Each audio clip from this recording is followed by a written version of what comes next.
What if there really was a God, and what if this God created every single person with a logical mind?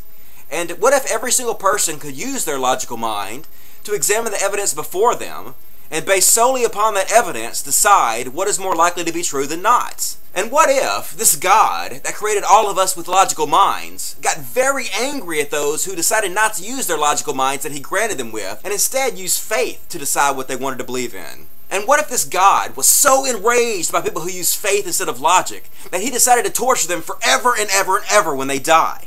Now, some of you might say that there's no evidence that a God like this exists. But hear me out here. What if you're right and this God doesn't exist? You will have simply lived a logical, rational life that incredibly benefited you while you were alive and nothing more. But what if you're wrong and I'm right and a logical God does exist? If you've lived your entire life based on faith, then when you die, you're going to be tortured forever. So the safe bet here is obvious. You should live a life of logic and reason just in case.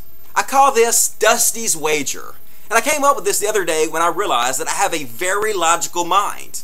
I concluded from this that if I have a logical mind and there is a God, then God must have created me with a logical mind. And then I concluded that if God created me with a logical mind, he must have wanted me to use it. And then I used my logical mind to deduce that the word faith literally means to believe in things without evidence, which is the polar opposite of logic, which is looking at all the evidence before you and based only on that evidence deciding what's more probable to be true than not. Logic and faith are exactly opposite of each other. And anybody who dared turn their back on their logical brain that was granted to them and live their life by faith instead of reason would obviously piss off this God more than you could possibly imagine. You'd have to be crazy to take that risk.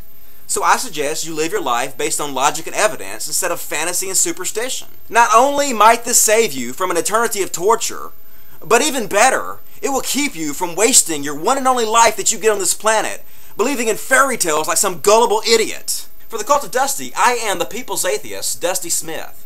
And I would like to remind every single one of you that if you ever find yourself in a position where you want to forgive somebody, the very best way to forgive them is to have somebody murder your son.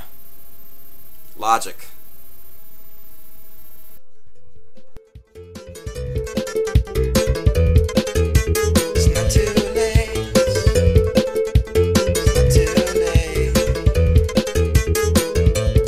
When it's time to judge my soul, when it's time to pay that toll, I know that at least